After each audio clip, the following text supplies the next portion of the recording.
Shalom, shalom. This is Ariel bin Asherallah out of Lions Den Camp. First and foremost, I want to give our praise, honor, and glory to the Father, and to the Son, in the Paleo Hebrew tongue. Kal Halayim La, Yahweh Bahasham, Yahweh Shah, Bahasham Ha, Rachak Wadash, Ma'amath. A double honors to the elders and apostles over at Millstone, who rule well and teach well.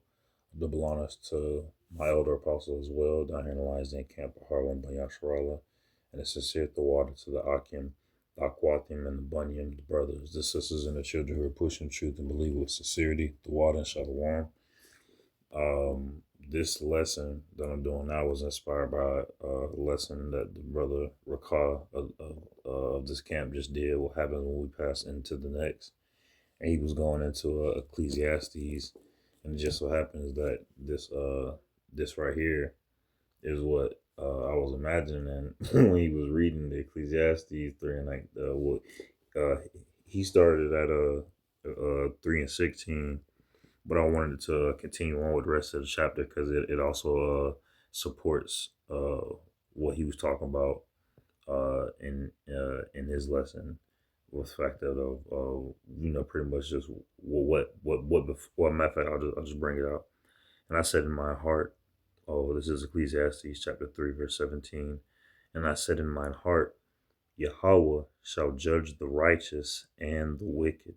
Right? So when a person, passes on to the spiritual realm, it's a judgment whether they be righteous or whether they be wicked. Because even men of the Lord, the righteous ones, they still perish because we still live in these mortal coils right now. For there is a time where for every purpose and for every work. I said in my heart concerning the estate of the sons of men, and this is Solomon speaking, that Yahweh might manifest them, and that they might see that they themselves are beasts, right? Manifest that people are going to understand that they've been living for vanity's sake. All right. Okay, make sure I was recording. Verse 19, for that which befalleth the sons of men, all right, befalleth beasts, even one thing befalleth them as the one dieth, so dieth the other, right? Trying to see, I'm not trying to say, but saying that, we perish the same as the animals do. All right. What's the name?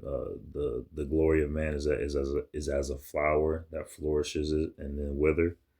Roughly paraphrasing.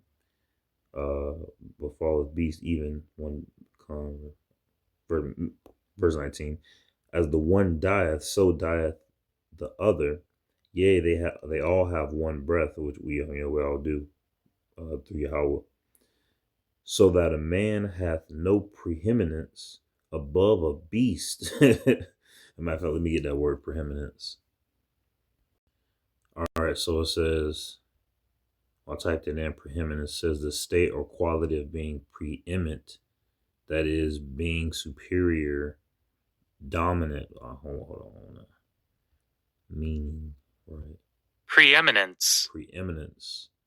The fact of surpassing all others, superiority. Got you. So, right there, when the bottom of verse 19, where it says, yea, they all have one breath, so that man hath no preeminence, which means superiority, above a beast, for all is vanity, right? And this is Solomon speaking about, what you see, what Spider-Man's going through right now. And then that's what I was imagining the brother recall, because he a chill dude. At the same time, we all we all see the wickedness of this dark kingdom. So, but we gotta continue to shine the light. And it's cool to see the brother shine a light of Yahweh Shem Yahushua through dark times. It's always inspiring. What's the name? The elder pastor of this camp, Mahar One, he was on the live earlier this morning. So the light of the Lord is being shown throughout the dark kingdom. Verse 20. Ecclesiastes chapter 3, verse 20. All go into one place, All are of the dust, and that's what these mortal bodies are just bodies from the dust. But Lord willing, Yahweh Shem Yahushua gives us new bodies. All right, and all turn to dust again. Who knoweth? All right, the spirit of man that goeth upward, and we know that the Lord knows the spirit of man that goeth upward. We know that, and the spirit of the beast that goeth downward to the earth, and we know that the Lord is in control of that. All right, He's in control of that process. Verse 22. Wherefore I perceive that there is nothing better than that a man should rejoice in his own works, for that is his portion. For who shall bring him to see what he shall be after him? Right. All right. And matter of fact, I'm going to get that precept that's next to it. All right. Hold on a second. All right. So right there, Ecclesiastes chapter 22, it says, wherefore I perceive that there is nothing better than that a man should rejoice in his own works, for that is his portion. For who shall bring him to see what he shall be after him? And there's a precept right next to it to explain to go into this to go into that verse, and it's Ecclesiastes chapter 2, starting at I'm gonna start at verse 23. For all his days are sorrows, and his travail grief, yet his heart taketh no rest in the night. This also is vanity. That's the wicked man. Verse 24. There is nothing better for a man than that he should eat and drink, and that he should make his soul enjoy good in his labor, just earning daily bread. This also, having a skill that you can refine, so that you can also refine yourself. This also I saw that it was part from the hand of Yahweh, right? Yahweh giving us the spirit and power to be able to pretty much, build things. And well, matter of fact, I'm gonna keep getting it. I'm gonna keep reading it. Verse 25. For who can eat, or who else can hasten whereunto more than I? For Yahweh giveth to a man that is good in his sights wisdom. All right. And Kahalim La, Yahweh Bashem Yahushua, Yahweh gives us not only the ability to work for ourselves, because the wicked have the ability to work for themselves, or to ultimately work for the Lord, but their works are vanity. Their works are null and void. But us working for the Lord, our work is for a reason. And he's also given us wisdom and knowledge and joy. But to the sinner he giveth travail, to gather and to heap up that he may give to him that is good before Yahweh. This also is vanity and vexation of spirit, right? So we gotta make sure that we're doing our best to live every day for Yahweh by Shem Yahweh Shai. All right, live it like, I'm not saying live it like it's the last, but at the same time, well, matter of fact, I'm bringing that out. All right, this is 2 Timothy chapter 1 verse 7. It says, for Yahweh hath not given us the spirit of fear, but of power, of love, and of a sound mind.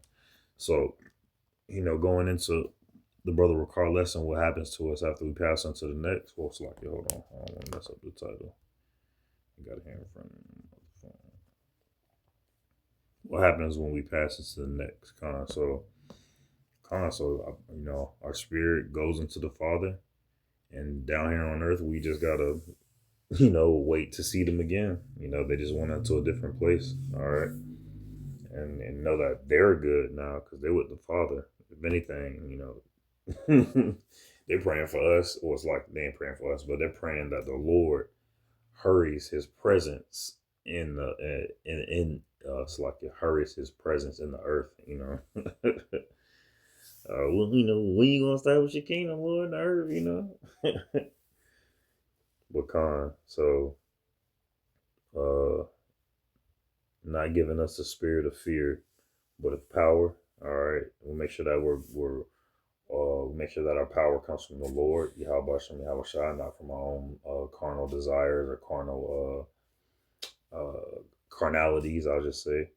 All right, not pride or arrogance or anything like that. Boasting of the scriptures, boasting against the branches, I'll say, but of power, of love, making sure that we love ourselves, love our brethren, uh, uh, um, Akim, Akwatim, Banyam, make sure that we're not, what's the name, offending thy little ones. All right. And then that's in everyday life, being wise as a serpent, harmless as a dove, of love and of a sound mind. All right. And of a sound mind, keeping our mind uh, low key like the flow state for just